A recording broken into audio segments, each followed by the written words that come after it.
Hello, everyone. My name is Caitlin Farrell, and I'm the Collaboration and Webinar Coordinator for ResearchMatch.org. Welcome, and thank you all for attending today's broadcast, Mental Health Research and Me, offered in collaboration with our presenter, Dr. Julie Farrington, and our collaborator, the Anxiety and Depression Association of America. Just a short disclaimer. The information and statements expressed on this webinar are not intended to be a substitute for professional medical advice. Viewers should seek their own professional counsel for any medical condition and before altering an existing care plan. So ResearchMatch.org was created at Vanderbilt University Medical Center and is funded by the National Institutes of Health. Since 2009, we have been connecting people who are interested in learning about research studies with researchers across the U.S. who are looking for people to be involved and participate in their research. Research Match is available at no cost to everyone, and thousands of people have taken part in research through Research Match. We are a collaborative project that connects you, the volunteers, with the currently registered research institutions in the country and other nonprofit organizations, like our collaborator here today, the Anxiety and Depression Association of America, otherwise known as ADAA. I have the great pleasure of introducing Dr. Julie Farrington, who is a board-certified psychiatrist at UT Health Austin's Adult Psychiatry and UT Health Austin's Trauma Recovery and Research Center. Julie has over 30 years of experience and specializes in the treatment of anxiety in adults. Currently, Julie is the Director of Clinical Trials at Dell Medical School and is an assistant professor in the Department of Psychiatry and Behavioral Sciences.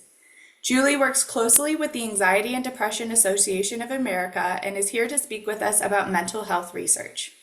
Welcome, Julie, and thank you for being here today. I'm very happy to be part of making access to research more user-friendly. I also appreciate the opportunity to acknowledge just how important individual volunteers are to research. So let's now officially begin the Anxiety and Depression Association of America webinar on understanding and participating in research in the mental health field. As Caitlin mentioned, this webinar is a collaborative work between Research Match and the Anxiety and Depression Association of America, the ADAA. Research Match is funded by the National Institutes of Health and managed by Vanderbilt University Medical Center. The ADAA is an organization of mental health professionals with a common goal of improving patient care by promoting the implementation of best practices and treatments across all provider disciplines and accelerating the movement of research results into practice. Our agenda covers the goal of the presentation, an overview of both research and clinical trials, and a description of the journey through a clinical trial. At the end of this webinar, we hope to have increased understanding of mental health research, stimulated your interest and support, and clarified the participation process. It's a lot of information to cover, and let me preface with something of a disclaimer that I prefer to err on the side of establishing a strong foundation for understanding the evolution of mental health research and being thorough in what you can expect as an individual applying for participating in any specific trial. If any portion of the webinar seems overwhelming, resources for additional information are provided at the end of the slides, and the slides are available for repeated viewing. So what is research? Research is the creation of new knowledge or the use of existing knowledge in a new and creative way to generate new concepts and methodologies. At some level, we are all researchers.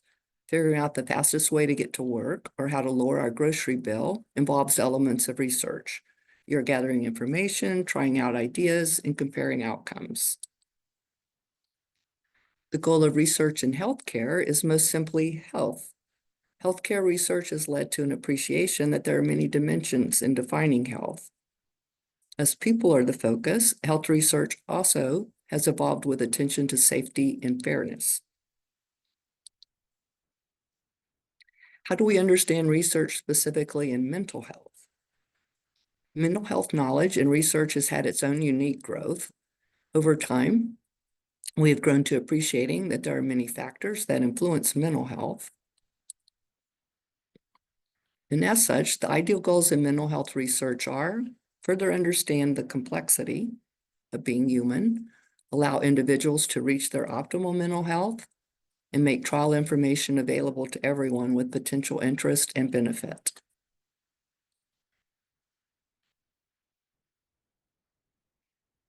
One aspect of mental health research included first accepting that mental abnormalities can be understood and treated.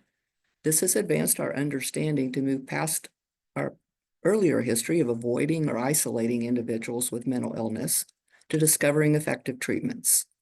A second aspect is that effective treatments, as in other areas of health research, are often discovered by accident or through an indirect pathway.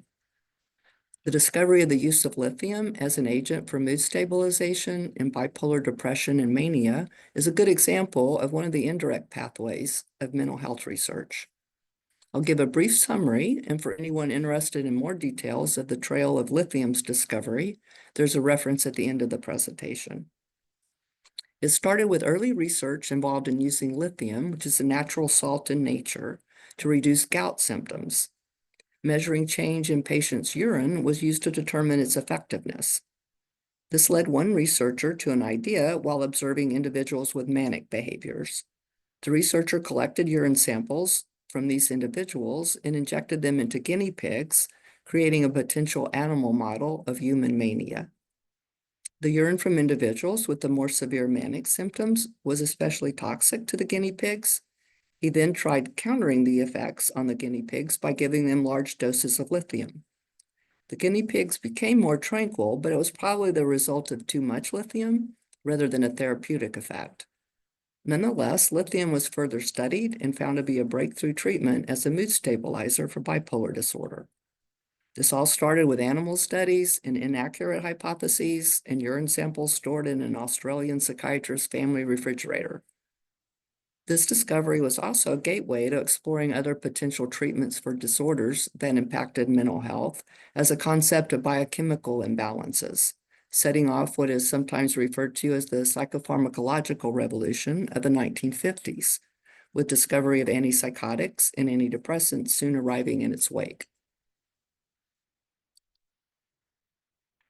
Most subsequent biochemical imbalance research targeted the delicate chemistry and the functioning of neurotransmitters, or more simply, how our brain uses chemicals and energy to communicate information.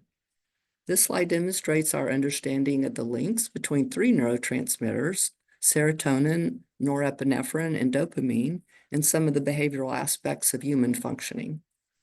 The second picture breaks down these complex brain pathways to the way a single nerve cell communicates using a neurotransmitter. Antidepressant medications are still categorized regarding neurotransmitter impact. For example, the term serotonin reuptake inhibitors, or SSRIs, has become almost a part of everyday language. Drugs in this category include the first marketed SSRI, Prozac, as well as Paxil, Zoloft, and Lexapro. Research further demonstrated that treatments for depression can also be first-line treatments for anxiety.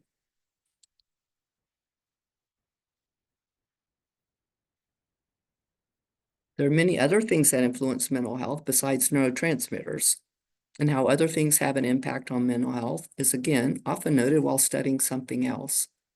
Nutrition, exercise, neglect, environmental toxins, early childhood trauma, and family stability are some of these broad areas.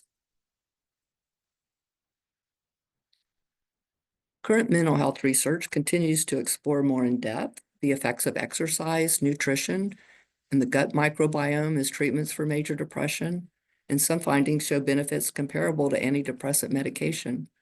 Psychotherapy as a treatment has also evolved through research to become more defined and evidence-based and to include measurable outcomes. Biochemical targets in the body have expanded from the group of the three neurotransmitters we saw in the earlier slide, serotonin, norepinephrine, and dopamine, to include the roles of amino acids and hormones. You may even recognize the names GABA and glutamate from articles or discussions about new mental health treatments. The role of psychedelic drugs is also an area being revisited for providing relief from suffering. These compounds can affect neurotransmitter and amino acid receptors in the brain. Early interventions in mental health that did not involve drugs included extreme measures to alleviate psychotic and catatonic states through targeting energy in the brain to produce seizure activity with the use of insulin or electricity. There's been much refinement in both understanding and individualizing this area of treatment, now defined as the broad category of neuromodulation, to include the use of magnetic energy and transcranial magnetic stimulation of anatomic brain targets, abbreviated TMS, vagal nerve stimulation with pacemaker devices, abbreviated VNS, and use of physiological parameters to individualize and further refine the electroconvulsive shock therapy, referred to as ECT. Framing neuromodulation treatments as producing neuroplasticity to reset hypersensitized neural pathways has also influenced the renewed interest studying psychedelics, such as psilocybin. It targets disintegration of unhelpful nervous system networks to allow integration of functioning networks.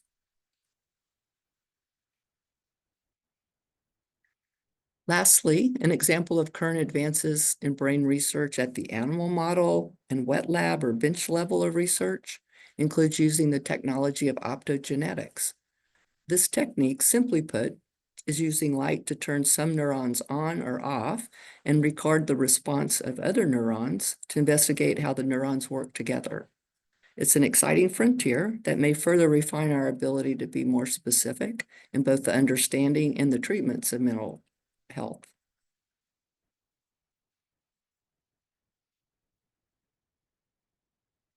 Why is understanding and treating individual mental health important? Advancing our understanding of human behaviors at some level impacts all aspects of how society functions. Each thumbnail print on this slide are examples of ways that mental health research has broadly impacted the way we live. Schools now incorporate the knowledge that not all children learn the same way, and resources are dedicated to creating individual educational plans, referred to as IEPs, and providing the tools to make them successful, such as speech therapy and digital note-taking devices. Adults may need comparable accommodations at work, such as a workspace that minimizes noise and distractions. There's legislation such as the American with Disabilities Act, referred to as the ADA, that require these be available.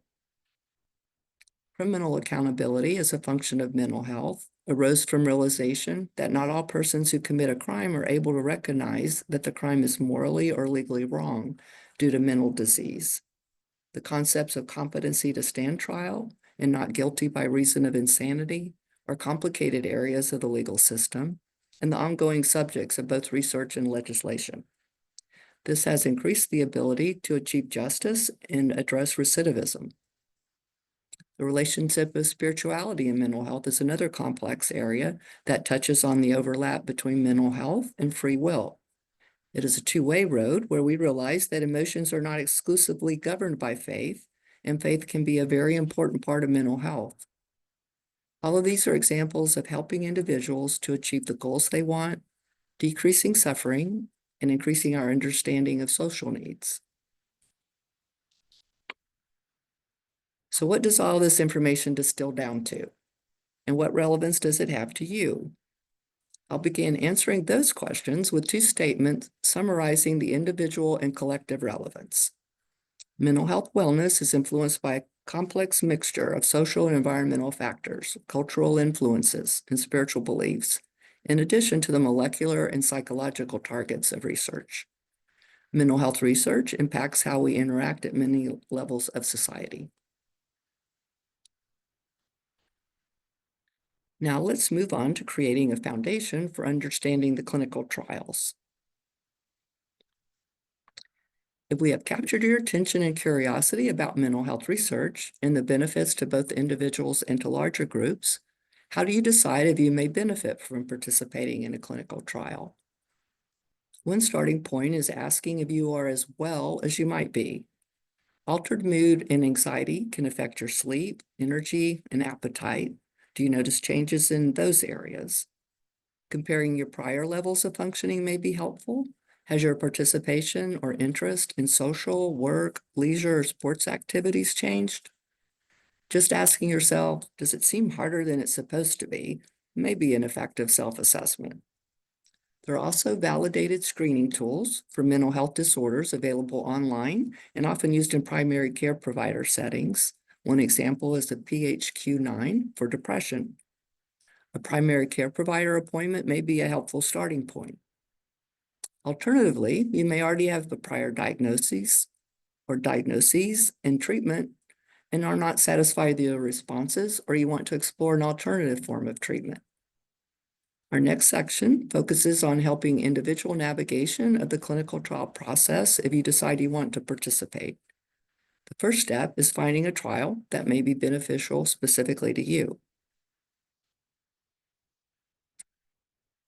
This slide lists how to access some reliable and general websites. All regulated clinical trials are listed on the first website, clinicaltrials.gov. The National Institute of Health is also a great resource for research information and resources for the public. The medical institution where you go for healthcare may also have a research tab on their website and a way to make contact. In summary, research and clinical trials are part of the care that is available to individuals. We understand that the research process can still seem inaccessible and overwhelming. Our next goal is to break it down to understanding the steps and how to be best prepared to make the steps as manageable as possible. We want to again highlight how the history of health research has led to many safety processes for you as an individual. There are many steps required before a trial is even open to human participants. Pre-testing data is collected and reviewed. Federal, state, and institution-based approvals must also all be obtained. This high standard for reviewing safety and the potential for improving care continue through the next phase involving you as a human participant. As such, understand and be prepared for the time commitment and data gathering effort you may experience. That varies across trials, and it should be made clear to you in the initial screening as part of the required informed consent for the trial in which you are hoping to participate. Appreciate that you are important as a potential participant and that study teams and institutions value you and protect your rights and privacy. The informed consent process includes an informed consent form, an ICF, that has all of the details of the trial and a discussion with a team member that requires your clear understanding of the content and freedom to ask any questions you may have. There are also participant rights that apply to all research. Those core rights include to be given time to read the consent form and have the research study explained to you, to be given time to ask questions, and to be told whom you can contact if you have any future questions, to be treated with respect, including respect for your decision, whether or not you wish to enroll in, to continue in, or stop being in a study. And you can choose to stop being in a study at any time.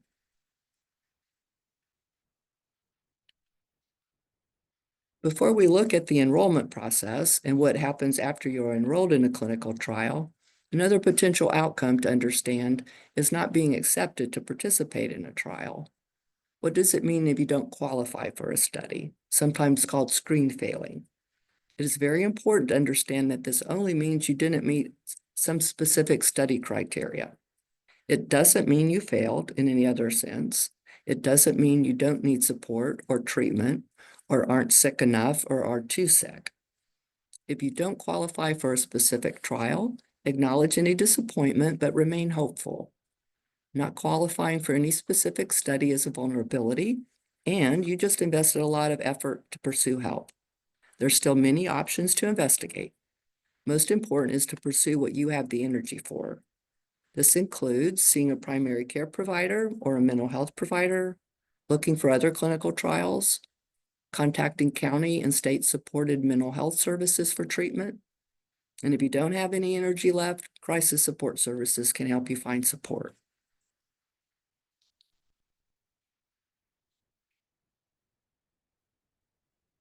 Our next focus is going over the typical steps of participating in a research trial. First is pre-screening. This may involve an online questionnaire, a phone interview, and questions about personal and health information. Medical records may be required. Having your own copy or copies already available to share is very helpful and a time-saving step.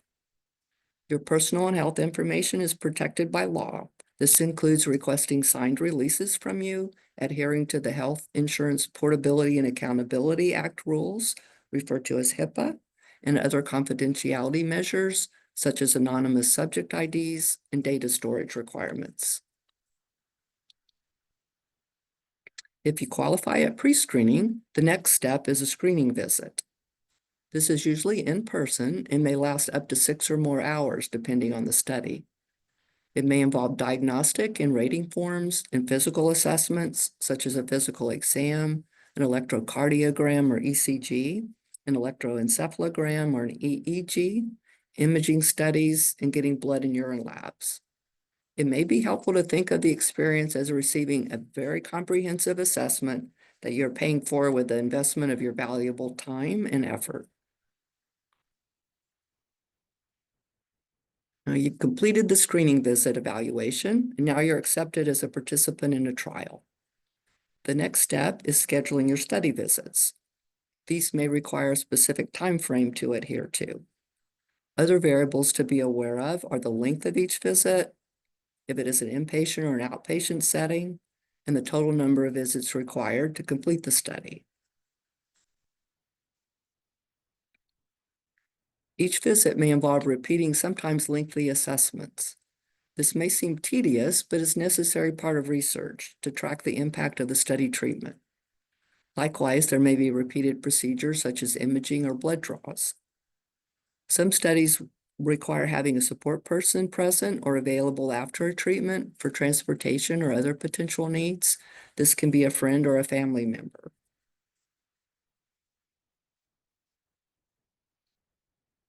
Be aware of other potential trial experiences in your study visits. Research study designs require comparison of outcomes. This means you may be randomized to one treatment that's placebo or inactive, or a treatment that's already been approved as an established treatment. The study may also require stopping any current medications before and during the treatment. It may require abstinence from marijuana and having that verified with the drug screen. And as with any treatment, you may not experience improvement. You may also experience unwanted effects that are also typical of approved treatments, such as headaches and nausea. There's also potential for unknown effects of a treatment while it's in a research phase. However, the intense study approval processes, the rigorous screening and monitoring of each participant, and the requirement of a team to provide you support minimizes having any unexpected outcomes. What do you expect after the trial is completed? As the participant, you may not need further treatment, or you may need to find follow-up care. What happens to your data? It remains confidential. There's no personal identifying information associated with it. Additional studies may be undertaken based on the cumulative data. The study results may be published, and the treatment may be approved for general public access.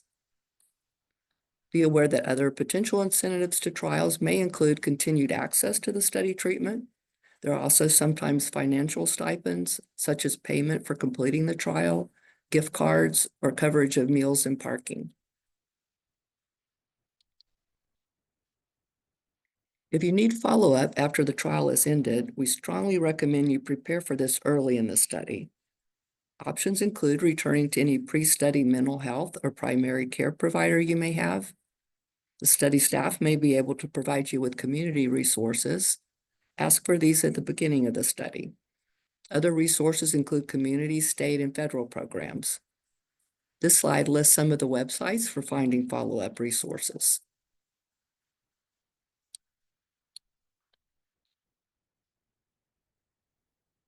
Research into human health has traveled an amazing course to understanding and improving our lives individually and collectively. The need for balancing safety and protections for vulnerable individuals has likewise progressed to minimizing risk and enhancing positive outcomes. Mental health research is important to advancing our understanding of human behaviors.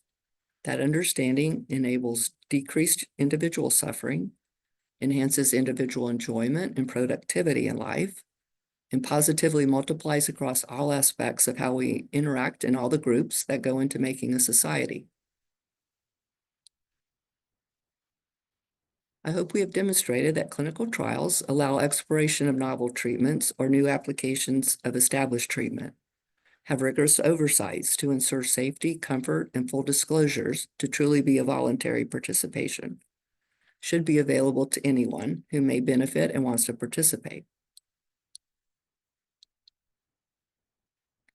And in closing, we're excited to have been able to present this overview, and if that has helped a single person to find help that they need, we have been successful.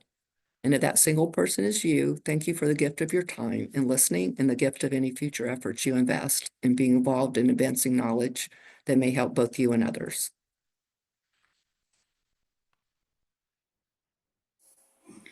Thank you so much, Julie. And as you mentioned at the beginning, here are some resources and some more information on some of the background that Julie provided. And as always, you can find more information on researchmatch.org.